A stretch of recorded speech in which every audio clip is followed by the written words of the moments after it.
Et salut à toi, bienvenue sur cette nouvelle vidéo de la chaîne Investimo Performance, la chaîne de l'immobilier locatif à haut rendement.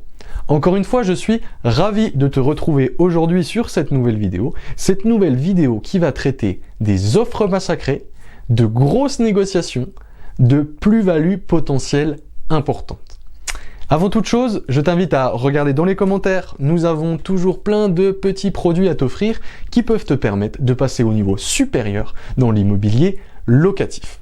Ok, thème du jour, plus-value potentielle, thème du jour, négociation, thème du jour, bonnes affaires. Je vais te poser une question et commencer cette vidéo par cette question qui n'est pas anodine. Est-ce que si tu achètes un bien et que tu fais une rentabilité locative, je ne sais pas, 14, 15, 16, 17%, est-ce que tu penses que c'est une bonne affaire? Si je te demande ça, c'est que la réponse n'est pas aussi simple. Effectivement, tu ne peux pas répondre directement « oui, c'est une très bonne affaire », alors que les rentabilités sont très bonnes. Pourquoi? Eh bien, c'est très simple.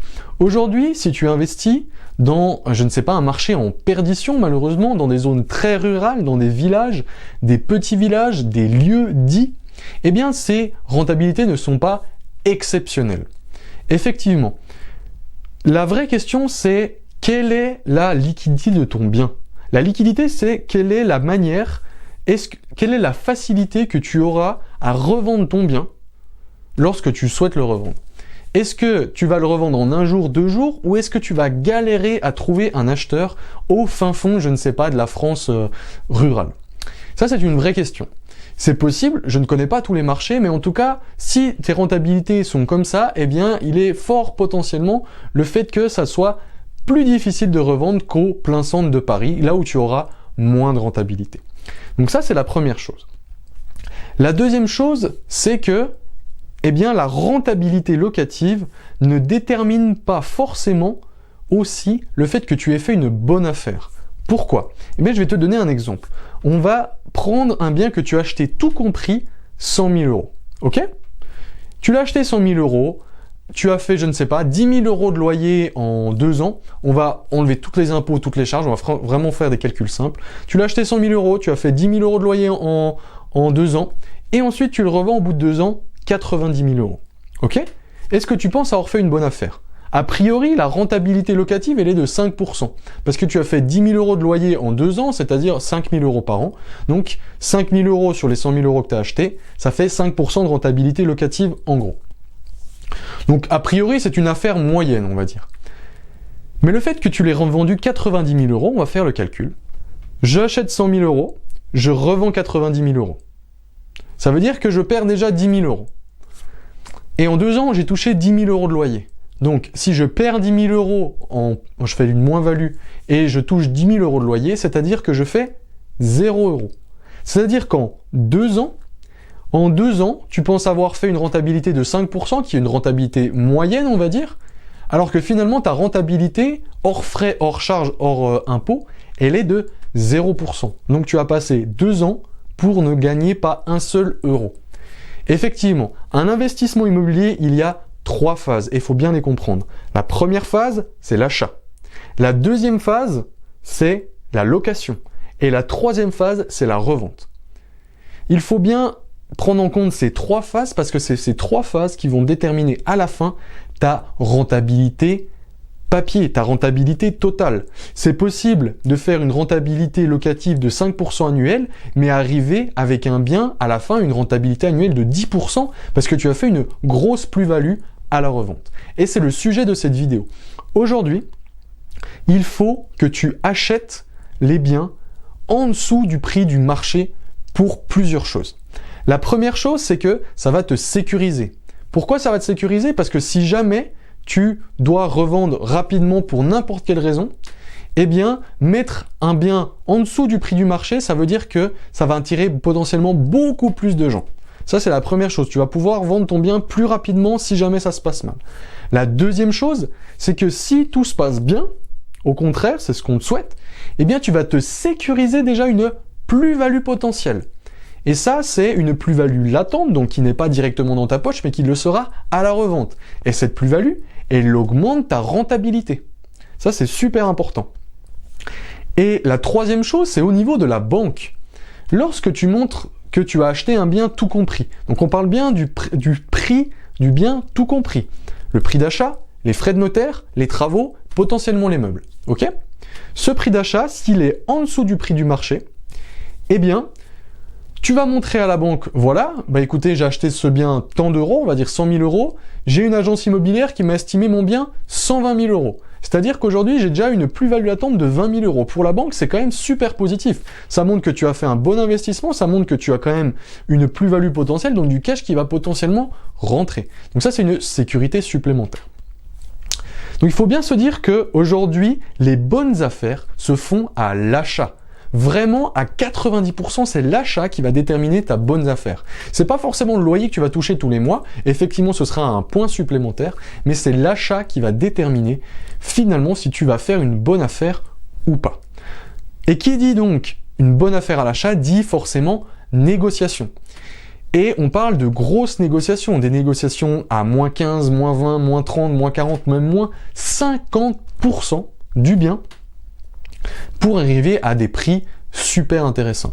Alors évidemment, tu vas me dire, ouais, mais comment c'est possible? Effectivement, ça n'est pas facile, parce que si c'était facile, tu connais le dicton, tout le monde le ferait. Non, ce que je te conseille aujourd'hui, et ça parmi plein d'autres conseils, c'est de chercher des biens qui sont négociables. Évidemment, je vais te prendre un exemple, un bien non négociable, c'est les biens neufs par exemple. Un bien neuf, aujourd'hui, un bien en état futur d'achèvement, ben, c'est quasiment impossible de négocier son prix. C'est une logique. Donc déjà, on parle de biens anciens.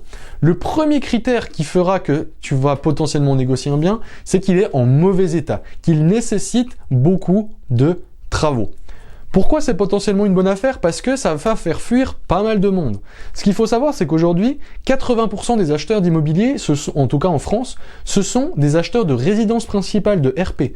En général, quand tu cherches ta résidence principale, tu cherches un coup de cœur. Tu ne cherches pas forcément à faire beaucoup de travaux. Et c'est pour ça que quand un bien a beaucoup de travaux, eh bien, le vendeur se prive de quasiment 80% des acheteurs potentiels. Donc il y a beaucoup moins de demandes. Donc je vais pas te faire un cours d'économie, mais en économie, quand il y a moins de demandes, eh bien les prix baissent. Et c'est exactement ça avec l'immobilier. Quand il y a moins de demandes avec un bien et de travaux, parce qu'un bien avec beaucoup de travaux, ça fait peur. Même à des investisseurs novices, on se dit « Ah, il y a beaucoup de travaux, il peut y avoir des problèmes », et effectivement, c'est le cas. Il peut y avoir des choses à faire, il y a des problèmes à régler, il faut faire venir des artisans, ça va prendre du temps, ça demande un budget supplémentaire, il faut le calculer, etc., etc. Tout ça, évidemment, eh ben, ça réduit le nombre de personnes qui veulent acheter. Donc tu auras potentiellement beaucoup plus de points de négociation. Et plus tu as de choses à faire, plus c'est possible de négocier, on va dire, d'argumenter. Voilà, il y a tant pour la cuisine, tant pour la salle de bain, tant pour la rénovation de la façade, ceci, cela. Écoutez, moi, c'est pas possible que j'achète au-dessus de ce prix-là, parce que je dois mettre ce montant de travaux. Donc ça, c'est la première chose. La deuxième chose, c'est de trouver des personnes qui sont négociables. Parce qu'aujourd'hui, tout le monde n'est pas négociable. Et oui, si tu vas voir quelqu'un, je ne sais pas, qui a acheté son bien l'année dernière, qu'il a acheté 100 000 euros, on part toujours sur 100 000 euros ici, il a acheté 100 000 euros, il a mis au plus des frais de notaire, donc il a acheté un petit, peut-être il n'a pas négocié, c'était une résidence principale, ça se trouve il a acheté au-dessus du prix du marché, son prêt, je ne sais pas, en un an il a peut-être remboursé, je sais pas, 5 000 euros peut-être, eh ben, il est très peu négociable a priori. Pourquoi? Parce qu'il doit beaucoup à la banque. Ça, c'est la première chose. Les gens ne sont pas là pour perdre de l'argent, en tout cas le moins possible. Donc si tu dois beaucoup à la banque, eh bien tu as quand même une limite de négociation. Alors que par exemple, si c'est une personne, je ne sais pas, c'est des personnes âgées, que ça fait 25 ans qu'ils vivent dans leur bien, tu peux supposer facilement, eh bien, que le bien est déjà payé. C'est-à-dire qu'ils ne doivent pas d'argent à la banque, donc potentiellement déjà beaucoup plus négociable. En deuxième critère, on peut, du coup, dans ces personnes négociables, on peut chercher des situations.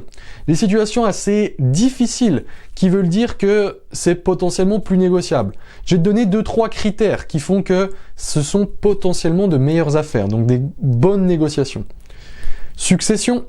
Donc la personne a hérité d'un bien, elle n'a pas de prêt dessus, elle veut le vendre rapidement, le côté émotionnel. Divorce, les personnes veulent se séparer, donc on essaie de vendre rapidement l'appartement, parce qu'on veut voilà, vraiment se séparer rapidement. Mutation, la personne a été mutée, je ne sais pas, à l'autre bout de la France, elle doit vendre son bien, parce que sinon elle va payer des charges tous les mois pour rien. Donc ça c'est quelques critères, il y en a beaucoup d'autres, qui peuvent vraiment te permettre d'avoir déjà entrevu une belle affaire, une belle négociation possible. Ça, c'est vraiment super important de le comprendre, que la bonne affaire se fait à l'achat. C'est vraiment la chose que je veux que tu retiennes dans cette vidéo, c'est que si tu ne fais pas de grosses négociations, eh bien, tu n'auras pas forcément une super bonne affaire. J'espère que cette vidéo a été claire pour toi. En tout cas, n'hésite pas à nous poser en commentaire tes questions si tu en as. Et je te dis à très bientôt pour la prochaine vidéo Investimo Performance.